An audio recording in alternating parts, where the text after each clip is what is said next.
Simpatia, salve, salve! Eu sou André Ancona Lopes, professor da UNB. Salve, salve, simpatia. Eu sou Marcos Cordeiro, professor da Unesp. Nós somos do canal da Ideia Chama e hoje nós vamos debater o filme A Doutrina do Choque, que é baseada no livro da sua diretora e escritora, a ativista canadense Naomi Klein. O tema é bastante rico e complexo e o filme é bastante denso. A gente vai dividir a nossa análise em dois programas. Hoje vamos discutir a criação de mecanismos psicológicos para a organização da dominação por parte das classes dominantes. E no próximo vídeo vamos discutir as implicações econômicas ligadas à implantação do neoliberalismo. A gente já discutiu essa criação de mecanismos psicológicos de dominação antes? Na verdade, já falamos sim sobre esse tema, tanto na análise que fizemos do V de Vingança, como na análise do Ovo da Serpente. No V de Vingança, discutimos isso em relação à tortura que a personagem Eve é submetida, e no filme No Ovo da Serpente, na cena final, aonde o cientista nazista explica o teor das experiências que ele fazia com as cobaias humanas. Nas duas primeiras partes do filme da Naomi Klein, ela destaca a questão da psicologia. Num primeiro momento, a questão da psicologia ao sujeito, ao indivíduo, e num segundo momento, como esses dados, esse ganho que se tem em conhecer, ganho entre aspas, em conhecer os limites da sujeição do indivíduo, são transpostos para uma estratégia em relação à sociedade. O começo do filme da Naomi Klein, inclusive a gente colocou essas cenas no bônus print do nosso último filme, ela mostra pacientes em situação de extrema sujeição em laboratórios que mais parecem câmaras de terror. A diferença é que essas situações, ao contrário do Ovo da Serpente, foram situações reais. No Ovo da Serpente também são situações reais, mas naquele caso são filmadas, né? É uma filmagem que o Bergman faz com atores. No filme da Naomi Klein, não. Isso são documentários, é cena de arquivo do laboratório do Dr. Cameron. Ela mesma diz, aquilo parece mais uma prisão macabra. Tem uma cena bastante impactante no filme da Naomi Klein, que é o depoimento de uma mãe que estava sofrendo de depressão pós-parto e foi se tratar com o Dr. Cameron. Ela tomava choque todos os dias e o depoimento dela indica: aquilo era um interrogatório, queriam extrair informações de mim. Mas queriam extrair informação de mim para quê? Isso faz a gente pensar que se nos Estados Unidos, com voluntários civis, a situação era assim, imagine o que ocorria nos centros de detenção clandestinos que existiam na América Latina nos períodos de ditadura, que eram organizados pelos alunos que eram treinados e formados pela Escola das Américas. A Escola das Américas vem desde o final da Segunda Guerra Mundial funcionando como um centro de formação de torturadores. Ela funcionou por bastante tempo quando o Canal do Panamá era dominado pelos americanos. Para lá iam militares de toda a América Latina, inclusive do Brasil e do Pinochet do Chile. Lá eles aprendiam técnicas de tortura, compreendiam como era o limite humano e utilizavam essas informações para ações contra o próprio povo. Esse é um detalhe importante. O nome dessas ações seriam, em tese, ações anti-insurgência. E é interessante verificar, né, no Brasil, na Argentina, no Chile, Paraguai, como que as Forças Armadas foram treinadas para lutar contra o próprio povo. O filme da Doutrina do Choque é muito interessante porque a diretora ela mostra como se deu esse processo de transição, de construir um conhecimento sobre a tortura individual pensada na dominação de indivíduos, e certamente isso é oriundo dos experimentos, do conhecimento que se acumulou com o nazismo. O filme não fala nisso, mas não é por acaso que a gente está colocando esse filme logo após o Ovo da Serpente. A Naomi vai mostrar como esse conhecimento nos Estados Unidos, com as técnicas do Dr. Cameron, como isso é transferido de um experimento psicológico com indivíduos, de um departamento de psicologia, para o âmbito da inteligência militar. Como a CIA se apropria desse conhecimento, como a própria CIA, com base nesse conhecimento, cria um manual secreto de tortura chamado Kubrick, de sujeição psicológica dos indivíduos que você tem para extrair informação. Esse manual foi desclassificado e a gente vai deixar disponível os links para vocês. É duro ver, né, a hipocrisia dos Estados Unidos. Eles saem por aí defendendo os direitos humanos, a liberdade e a democracia, e eles organizam escolas para ensinar militares a praticar tortura, extrair informações, e não apenas informações. Eles querem praticar o terror contra os seus inimigos políticos. Eu fico imaginando como seria uma reunião, né, desses ex-alunos da Escola das Américas. Pergunto assim, mas como que você aprendeu a fazer pau de arara? Eu até imagino como seria o diálogo. O filme A Doutrina do Choque traz um interessante depoimento do instrutor explicando que os alunos, ou seja, agentes de insegurança das republiquetas sul-americanas, estavam extrapolando o uso dos conhecimentos ao aplicá-los contra civis. Nunca podemos esquecer a forma como foi assassinado o jornalista Vladimir Herzog, já que um torturador desse perdeu a mão.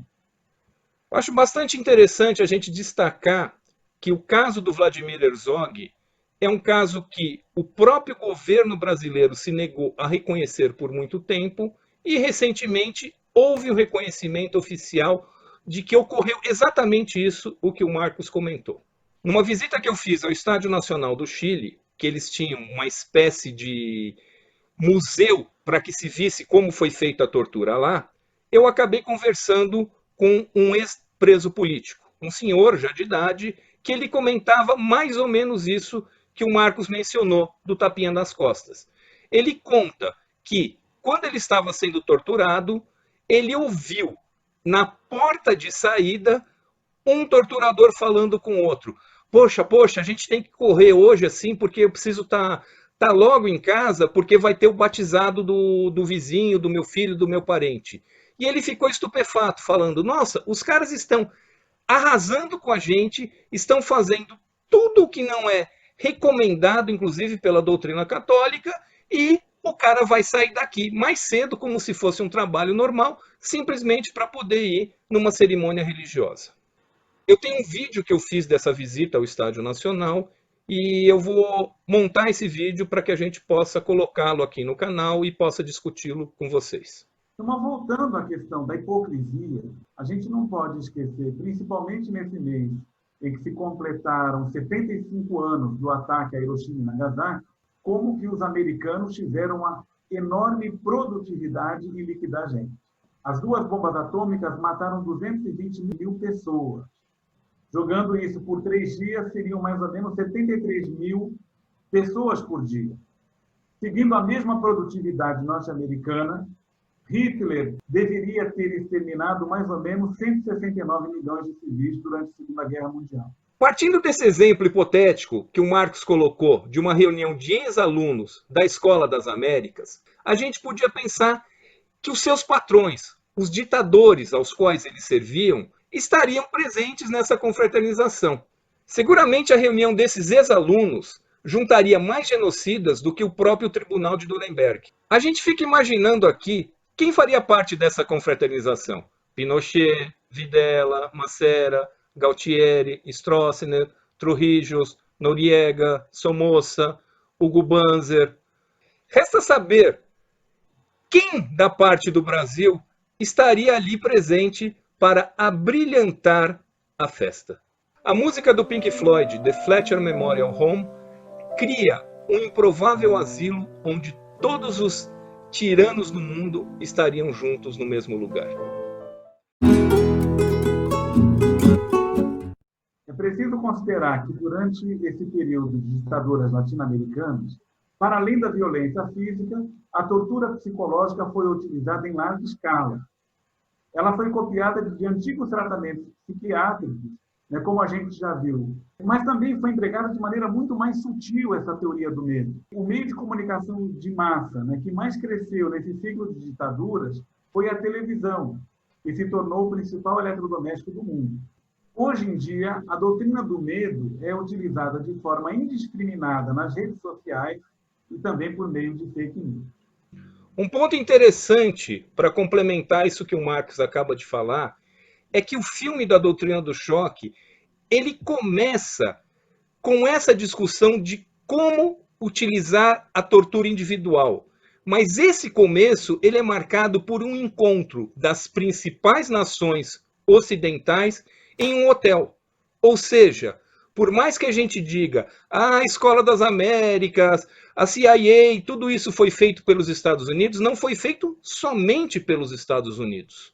É importante deixar claro como o filme mostra que o mundo ocidental, em geral, ou seja, os vencedores ocidentais da Segunda Guerra, pactuaram e financiaram esse tipo de procedimento. A propósito, André, desse comportamento ocidental, a gente sempre tem que pensar que os antigos oficiais nazistas e os principais investigadores da Gestapo foram incorporados pelos sistemas de inteligência do Ocidente e amplamente utilizados durante a Guerra Fria. Uma das coisas importantes que Naomi Klein chama atenção é como a terapia do choque destrói as bases sobre as quais se assentam os indivíduos e as instituições para colocar no seu lugar algo que de outra maneira não seria possível. Ela abre o filme falando que o que nos dá a capacidade de recuperar-nos de um choque é voltar às nossas raízes. E aí ela defende a necessidade imperiosa da história como uma ferramenta que permita que a gente nunca perca a nossa referência.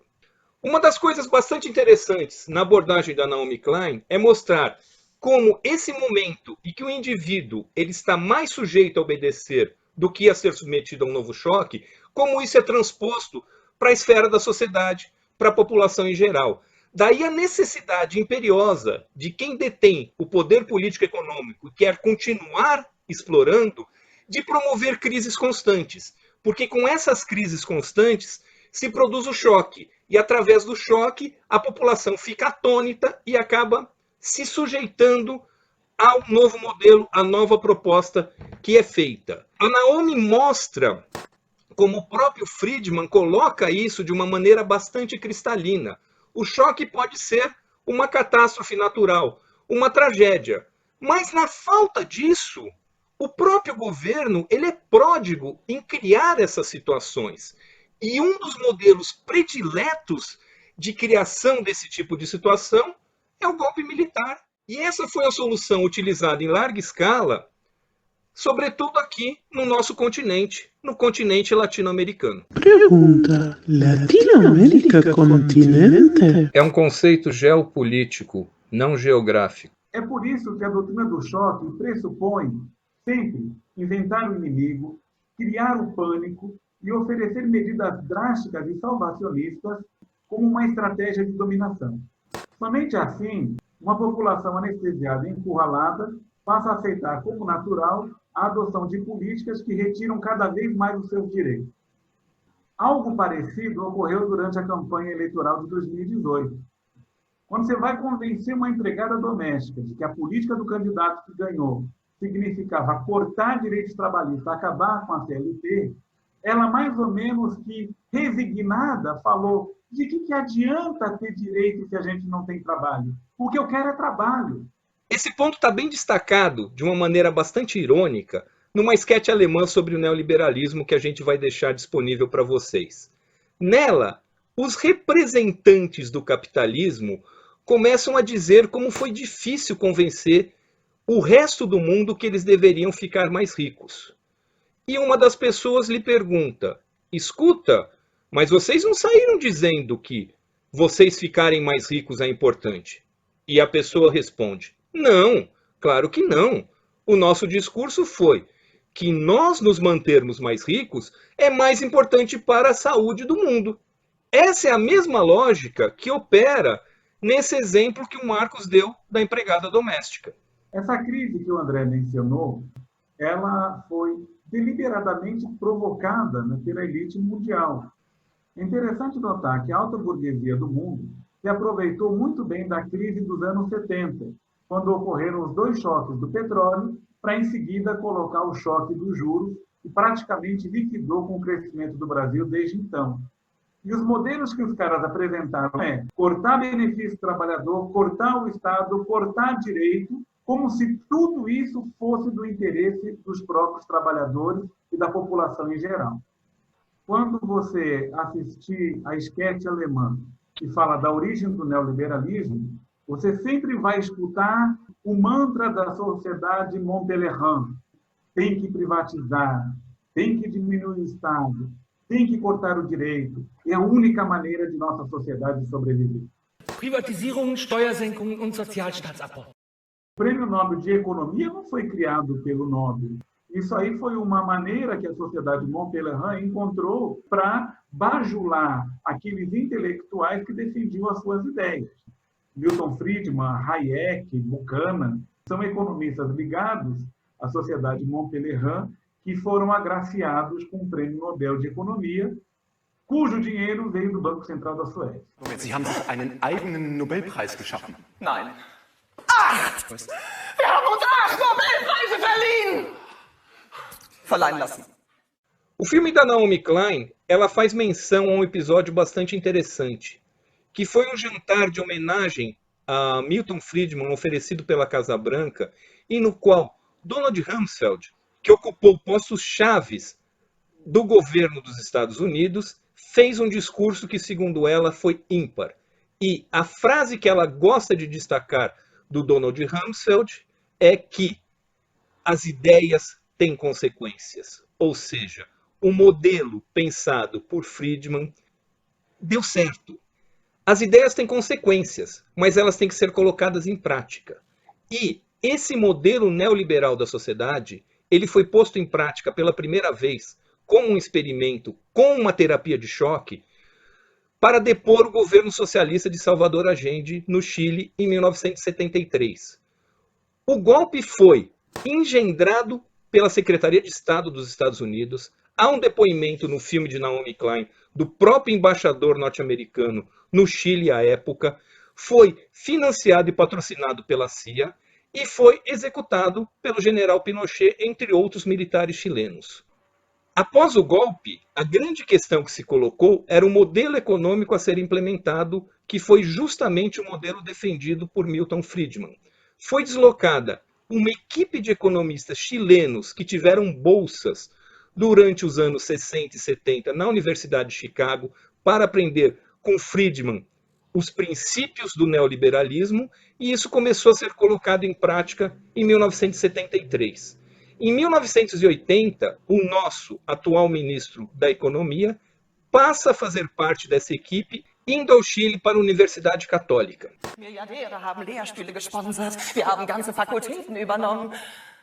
Milton Friedman hat persönlich unterrichtet in Chicago. Sein Credo: nur ein entfesselter Markt führt zu absoluter Freiheit. Ja gut, das ist diese graue Theorie, aber haben Sie das jemals ausprobiert mit dieser Freiheit? Na klar, sogar in einer Diktatur. In Chile. Ab 1973. Da hat Friedman selber mit seinen Chicago Boys unser Mantra umgesetzt. Privatisierung, Steuersenkung und Sozialstaatsabbau. Was heißt das eigentlich auf Chilenisch? Pinochet. ¿Cómo se dice eso en brasileiro? Reverdenio.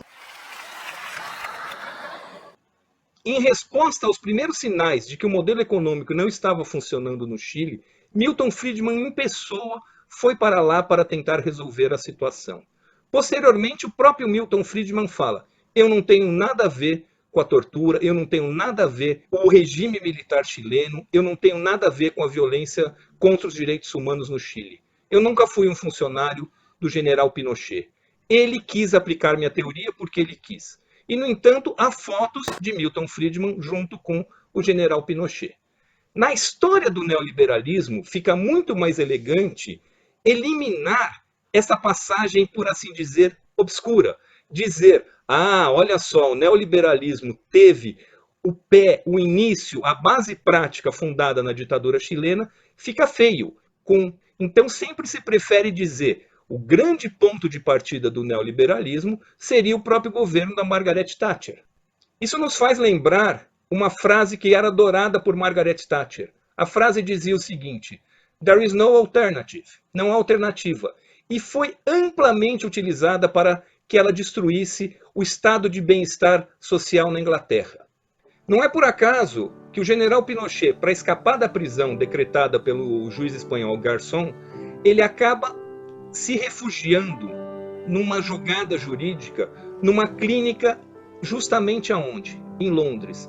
Não é por acaso que a última condecoração que o general Pinochet recebe é das mãos de Margaret Thatcher, que diz o seguinte: sabemos exatamente da sua importância para a sociedade que a gente tem hoje. Essa relação intrínseca entre o país que acaba inventando o modo de produção capitalista e o país que fez o experimento prático do neoliberalismo continuou, por exemplo, nos episódios da Guerra das Malvinas, onde o Chile, através do general Pinochet, veladamente apoiou a Inglaterra. Há denúncias na Argentina de que o abate do cruzador General Belgrano só foi possível devido a informações passadas para os ingleses pelos serviços de inteligência chilenos.